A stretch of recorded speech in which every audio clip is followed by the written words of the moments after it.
Hello, everybody. So it is I and the delightful. Mason. Yeah, wow, Mason. Then I'm going to put in more emphasis in your happiness for this evening and what we're going to be looking through this evening. It is one of my favorite HQs within the Tau. I Yeah. do like this one a little bit. Well, I'm going to be honest with you. I think the last edition for the Fireblade, I did not care for actually. There was nothing that really made me dig him. But now but the thing is, with the new Tau Codex, actually remembering it, with the old Tau Codex, they can have two battles with commanders. You know, now they can only have one battle with commander. So I'm kind of wedged into, well, I don't want to take an ethereal because I don't care for them that much. Don't want to take a Kroot shaper because I don't have any Kroot. You're pretty much stuck with Fireblade, but he is cheap at 50 points. Yes. And for his 50 points, he actually does pretty well. So the Cadre Fireblade, he's not going to be your damage output. He's going to be your support character in the back. Kind of like the wheelbarrow, actually. I think, yeah. Mm-hmm. Go on, I'm sorry. Yeah, so the Cadre Fireblade, like we said, he's 50 points. He's got a 6-inch movement, weapon skill 4, bliss skill 3, which isn't too bad. Strength toughness 3, only 4 wounds, which is a little less than I would have liked. I would have liked a 5th wound there, but oh well. He's got 3 attacks, which is good for a Tau. Leadership 8, good for a Tau. 4-up save. Of course, he's on 25mm base. Now, so that kind of does actually limit some of his abilities. Actually, I'm going to step in real quick and actually say that in the previous Fireblade, his book skill was 2, actually. Oh, so he actually got worse. Yeah, that and his leadership was a little bit higher than 8. Was it a 9? Yeah, it was like something like that. I think it was like a 9. Yeah, so he got a little worse. But I mean, at the same time, he's an independent character. Well, not independent character. My bad. He has the character keyword, so a single model taking a leadership test is not that often, so it's not that bad. Yeah. Now he does have a decent pulse rifle, 36-inch range, which if you're in Borkan will go to 40-inch range, or 30. Is it 39 or 40? I think it's 40. Anyway, rapid fire 1, strength 5, AP minus 2, and 2 damage. Not bad. No, but he also comes with a marker light. Yeah, right off the bat, that's really good actually. And to be honest with you, the funny thing about his rifle is it's rapid fire. I mean, I find it kind of weird that his rifle is rapid fire 2. I mean, rapid fire 1 actually. You would think that maybe it could be like heavy 2, just straight off the bat, or maybe. Nah, it's already got better AP and damage. It's already decent, and he's only 50 points. His whole point is not to be a damage dealer; it's to be a buffer. Yes, but the good thing is he can actually kill a space marine in one shot. Yep, it's not going to be like a lot of them, but you know what? He'll do a little bit here and there. Yeah. But let's move on. Let's see. He does have the marker light keyword, so he can mark a target, help other units hit it. He can take 2 of any kind of drone in combination. We're talking about gun, marker, or shield. But the good part about him are his abilities. You want to go off and read the volley fire? Well, actually, I want to go and say one quick thing about the drones, actually. So, honestly, I would not use a gun drone on him. I would not use any drones, really. Maybe a marker drone, just because sometimes, depending on how the list is built, you might not have that many marker likes. And I think with almost any Tau list, having marker likes is a good thing. So that extra marker drone could be very useful, and it's only 10 points. We'll actually go into that, because there is both a relic and a stratagem that helps him out with this, with markers. Yes, but at the same time, we can never have too many marker lights, am I right? When your entire army is comprised of marker lights? I mean, they make it sound like a bad thing. It's a light show. It's a rave show, that's what it is. Oh no, the tower creating a rave on the battlefield. God, I would love to do that.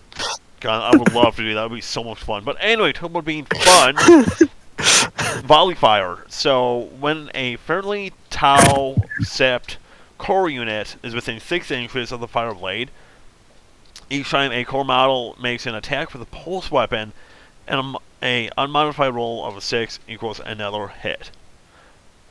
Which Yes. it's actually pretty good. And it gets even better with if you're within the Tau Sept, which would expand this aura another 3 inches. The other good thing actually with this is it's while a friendly unit is within that aura, it doesn't say one. They can have multiple units. Yep, because it's an aura. The next ability, target sighted, you do have to pick a unit within range. But that's not. But at the same time, that's not really that bad.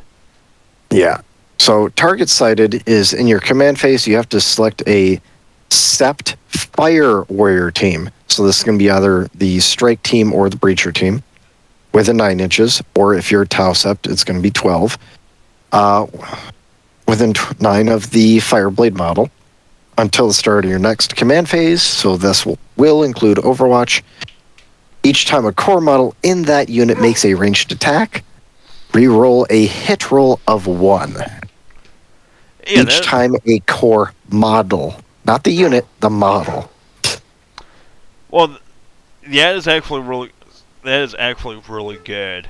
Mostly, like what we said, in Overwatch. When it comes to Tau, you need as many shots as you can, because we all know Tau are the best in close combat. Sadly, other than my self suits, which are fantastically good in close combat for some reason. Yeah, they just don't like to get hit. No, I wonder why. But okay, so there's one more thing I do want to say actually before I forget. With the previous Fireblade rules, he can actually be attacked to a squad of Tau Fire Warriors, and they had BS of 3. Oh. Man, think about having that and those rules. Oh, that would be wonderful. Yeah, but anyway, so talking stuff that actually applies to us.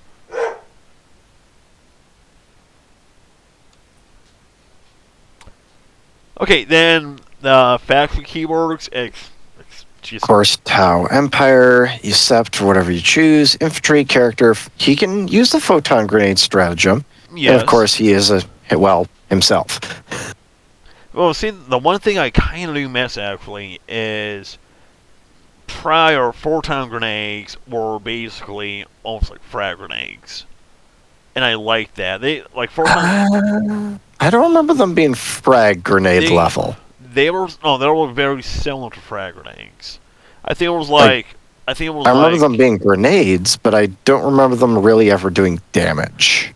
Well, I do remember one thing. I remember that if you charge into a unit that got photoned, they would fight last. Something like that. It was. You mean it was the version of because they were fighting at like Initiative 1? Yeah. Because I think that's what it was. Well, either way. That's really, really old rules. Either way, I am old, and I don't want to think about old stuff. I want to look at data sheets related stratagems. You want to look at the stratagems. Okay. So first one we're going to look at is you're not going to use experimental weaponry from Borkan on him. Before we actually go on, just for the audience that are not watching us but listening to us, because people love our voice so much, these stratagems are only related to the Fireblade himself. So these are like the only ones that can be used with him. Yeah. So if you're looking at Wahapedia, they list all the ones that he can actually use. But like, if you're talking about some Sept specific ones, you are not going to use experimental weaponry to let his weapon ignore invuls. to just be realistic. Well, I mean, also it's 2 command points. That's just disgusting. Yeah, for his weapon, yeah, you're not going to use it. What you might, however, use is something like coordinated engagement after he attacks a unit. So, before you select somebody to shoot with, you select an enemy unit. 2 sept units from your army that are within 18 and visible to that unit until the end of the phase. Each time model in one of those sept units makes an attack, you can obviously only target that one target, and you improve the AP by 1. Which, when he's working with a Fire Warrior team, actually isn't too bad. Oh, no, not at all. Plus, you gotta keep in mind, pulse rifles are by themselves AP -1. So, Yep. to put that again, that's gonna be AP -2, and that can, well, kill guardsmen right off the bat. Guardsmen right off the bat. They can knock out orc Do boys. some serious damage to Space Marines who are just starting to run all over the place. Well, now those also no more armor contempt, so that AP -2 has got to go and be extra deadly. And on top of that, it's 1 command point. And the other thing, think about this, it says within 18 inches of an enemy unit, right? Yeah, as long as the enemy unit is within 18 inches of both the units that you select, just shoot at it. 18 and visible. Just listen to this. Pulse rifle, 15 inches. Rapid fire will be 15, okay? Then with the bulk hard sept, it's an extra 4 inches, okay? To their total length. So it'd be an extra 2 inches for the rapid fire. So you would be looking at a then 17-inch rapid fire. Well, if it isn't that bad, that extra 2 inches could actually help you also. A little bit, yep. Okay. The idea is to use him with a unit of Fire Warriors to just obliterate a target. For sure. Okay, so the next one, right next to experimental weaponry, is for... My god, why can't I read tonight like always? Orbital uplink. It's the Sooo sept. They're the ones that are really good in urban warfare. Again, you're not going to use orbital uplink on the Fireblade himself, because it's 1 CP to make an enemy unit not receive the benefits of cover, and that's it. You know what the really funny thing is? I was about to say Sakura. Tau Sakura. Ugh. I don't know You why. murder names. I do, and I definitely not blame my state of mind right now. Ugh. Anyway, let's move on. Would you use savior protocols for 1 CP to save him? Honestly, I think it depends on what is going to be shot at him, what else will be shot at him, and is there any Fire Warrior squads around him. If it's him by himself, just in the middle of nowhere, then no, I'm not going to save him for 1 command point.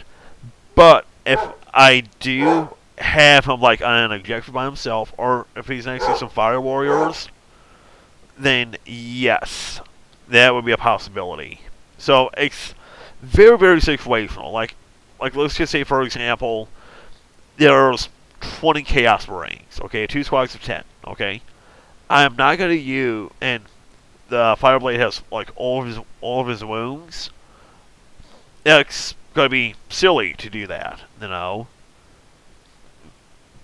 But look what I was saying. But this is not something that you'd be looking to use. Or like, ooh, I can save him. No, you'd be like, probably not. It's very situational. I think might be the best way to put it, actually.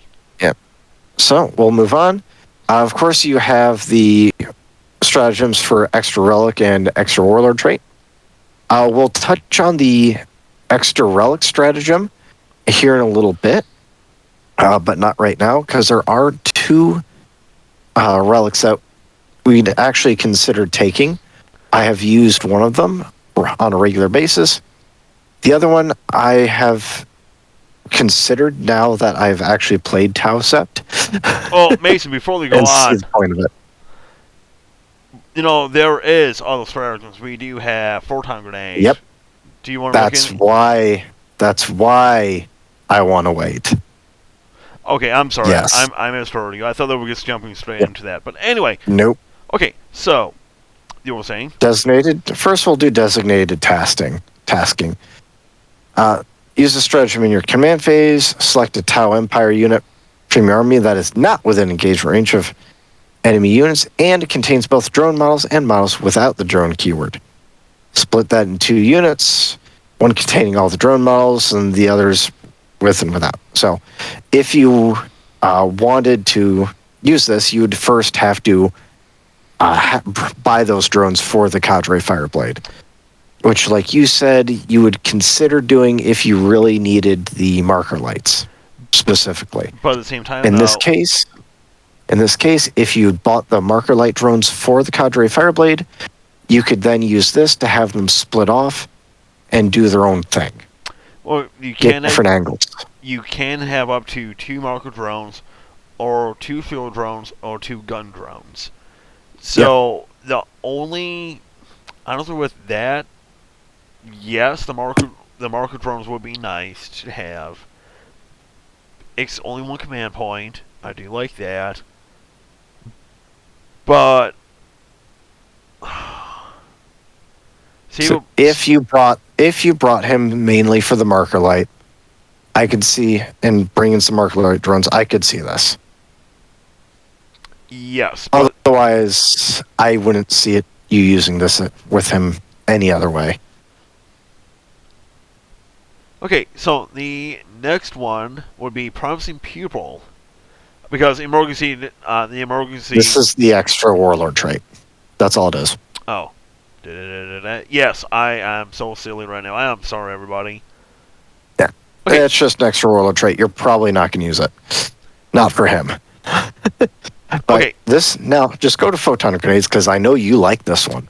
Yes. So, super fun bang bang grenades, or stun grenades, basically.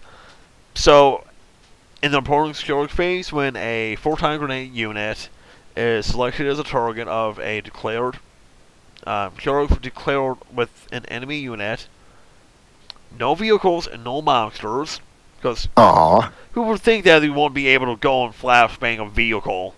Who would have thought that? Or big spooky car Well, effects. Selected as a target of a charge declared by an enemy unit. Well, I mean, maybe you can throw the flashbang into, like, an open hatch. It may be really good. Maybe the enemy tank has their gunner section open. Maybe he's trying to do something. You flash the gunner. It seems like something that you've done in real life. That silence is a yes. You there? Anyway,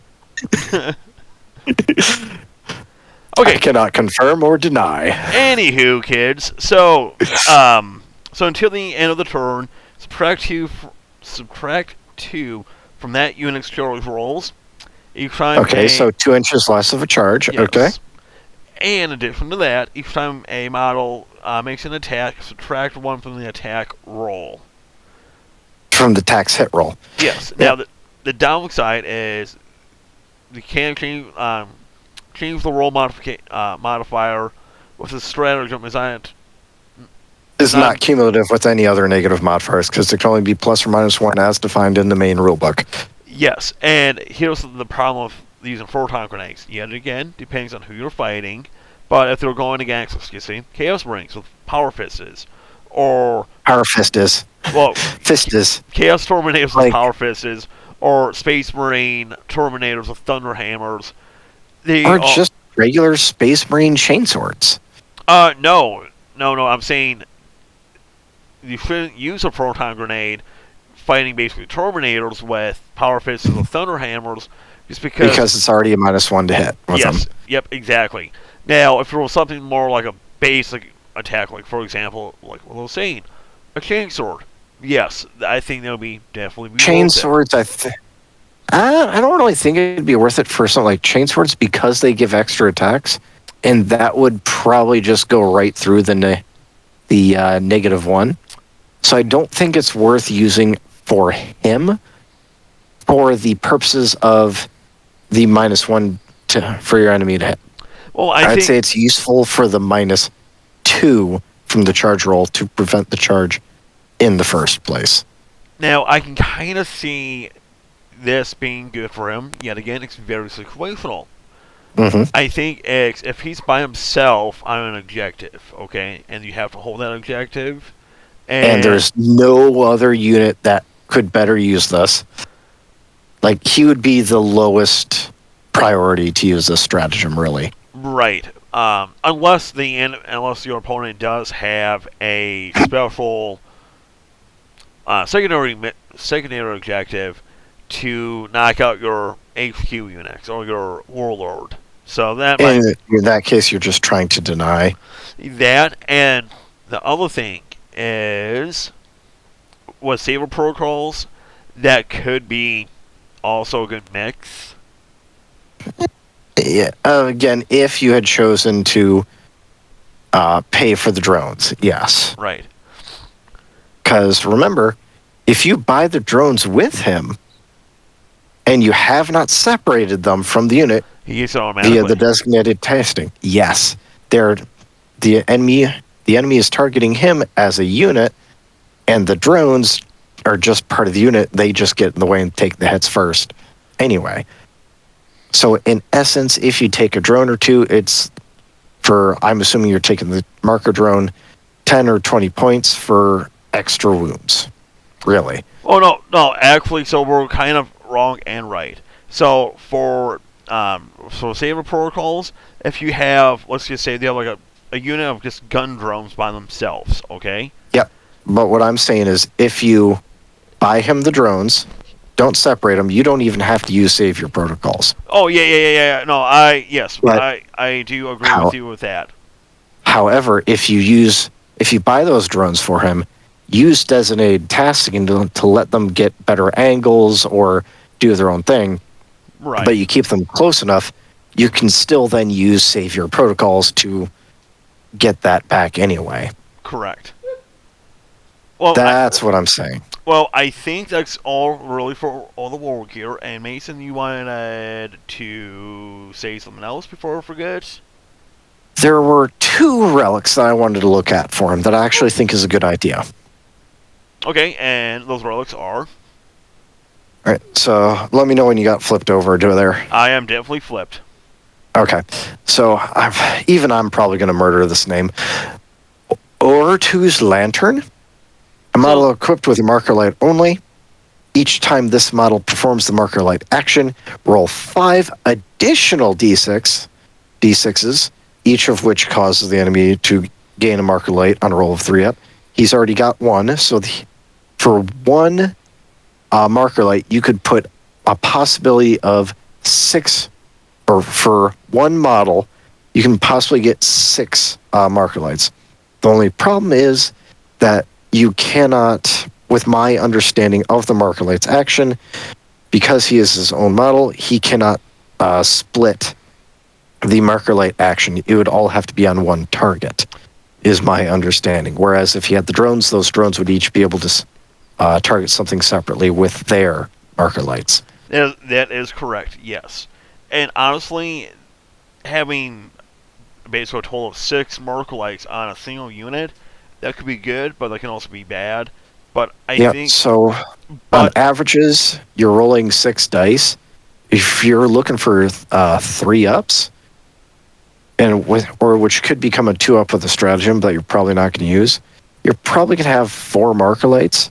So if you absolutely need something to die, and it does not have a phase cap, then I think this would be fantastic for those types of situations, or at least preparing for them. Yes, and I honestly think that actually out of all the warrior options, the Lantern is my go-to warrior piece. Yep. And in fact, if you go to our last battle report where I was using my Tau against your Black Templars and the Space Wolves, I split up my Pathfinders to effectively have 4 Markolites on 1 or 2 different targets on a regular basis. If I had a Cadre Fireblade, I could have had easily 4 Markolites on a single target, just with him, and put those other 4, somewhere else. So the next one you want to talk about was the Kindled Blade. Am I correct? Yep. So this can only go on the Cadre Fireblade. He's the only one who can use this. Once per battle, this is the bad part, is the once per battle. In your command phase, the bearer can use this relic. If it does, until the start of your next command phase, it gains the following ability. Bonding Ritual, which is an aura, which, once again, if you're Tau, this gets buffed. So, while a friendly Sept Tau, or Sept Fire Warrior team, I should say, is within 6 inches of the Cadre Fireblade, it automatically passes morale tests. And keep in mind, you're playing Tau, so your leadership is not exactly great. Neither is your durability of your Fire Warriors. You know the weird thing, thinking about it with the bonding ritual? I know the ceremony behind it. I have read Tau Fluff, and honestly, I love Tau Fluff. Tau Lacera. But the thing that I found kind of funny is, so it's this big ritual that's happening with a bunch of other Tau people doing Tau stuff. Doing Tau stuff. Doing whatever, anime, whatever. But anyway, so in the middle of the battle, they gotta go and be like, "Okay, guys, we're getting shot at. Everybody, take out your little mini katanas and like start cutting each other and just rubbing." Oh no. No. No, that's Ta Lacera. It's actually in the fluff just underneath where it says Kindle Blade. So Ta Lacera is performed well before the battle. Now, it's when he's using the bonding, the knife, he's using it as a symbol to show them this. Remember the blood we shed together during the Ta Lacera, where we basically bled our palms and then grabbed each other's hands and mixed the blood. Okay, let me. Behold, it is a symbol of the Ta Lacera. And that's what he's using when he pulls it out to inspire his people to keep fighting. Maybe I'm thinking way too much into this. And if you actually think about it, that Kindle Blade, you take a look at his model, he's holding a knife in the air. He is. Exactly. So if you think about it, the basic model, in essence, is already using this pretty much permanently. He's holding it in the air, as described in the fluff piece for this relic. Well, is there really anything else that you want to talk about the Fireblade at all? Closing thoughts, comments? So for 50 points, he is a very solid second HQ choice that you don't really have. They can use for your buffing, and you don't have to really worry about spending the extra CP in Arcs of Omen to get a second commander. I can understand why people would want to get that second commander. He can be absolutely devastating. But this is to make your Fire Warriors especially more dangerous. And with them being OBSEC, it is something to definitely consider. Well, the other thing that you have to keep in mind is with the new current rules with the Tau is you can only have one HQ model with a battlesuit keyword in your force. Well, you can only have one battlesuit commander. However, it is a 1 CP stratagem in order to bring a second. I did not know that. Wow. Yep. It is a CP in Arc's Omen If you want, Warhammer Community actually has it posted on their website before Arcs of Omen came out, and it is in the Arcs of Omen book. Well, I feel quite silly right now. Yeah, you were just thinking about the old rules. You weren't thinking about the brand new rules that had just come out like 3-4 weeks ago. Wow, 4 weeks ago, so brand new. Ooh. That is pretty new for our standards, okay? Yeah, you're right. But Tone standards and us and the lack of, I'm going to go and do my closing thoughts on the Fireblade. So, even after this huge breaking news for me, I still like the Fireblade on multiple things. Number one, he's 50 points. Two, he's small. So he's a little bit Easy to hide. easy to hide. I mean, granted, he does have the keyboard, but the model itself, he can be, sneaky. Yes, he has leadership 8. Yes, he's got a 4-up save. Yes, his BS is 3. But he's really there to give basically extra firepower to your fire warriors, and possibly with a relic, either to give them automatically pass morale so that you don't have to spend 2 CP on it, or to give extra marker lights. Now, can you remind me how many firewalls can you fit into a? Well, how many? Yeah, There are 10 fire warriors in a squad, and that is not you cannot change that. How many can you fit into a Tau Devilfish? Let's see. I'm actually looking at my codex right now. See, a model has a transport capacity of 12 sept infantry or drone units and 1 sept recon drone. It cannot transport battle suits. Sorry, Brett. Oh no! Ooh. But here's the thing, though. Think about this. Devilfish can hold 12. He goes in with he goes in. He and the 10 fire warriors go into Devilfish together. You roll them up, Fish of Fury them. So that's something else. At that point, if you use the old Fish of Fury tactic, then you cannot use his command phase choice of reroll 1s, but you'll still get the unmodified 6s portion. Well, I think that's enough for the Fireblade that we can say. Plus, I bet everybody else wants to go and listen to another video of ours. Because, trust me, we have a lot of videos of us rambling on, playing dice, and all that fun stuff. Also, my Basset Hound wants attention from me. So, Mason, what do we say, like always? Get your shit painted. You sound really southern. That was the point.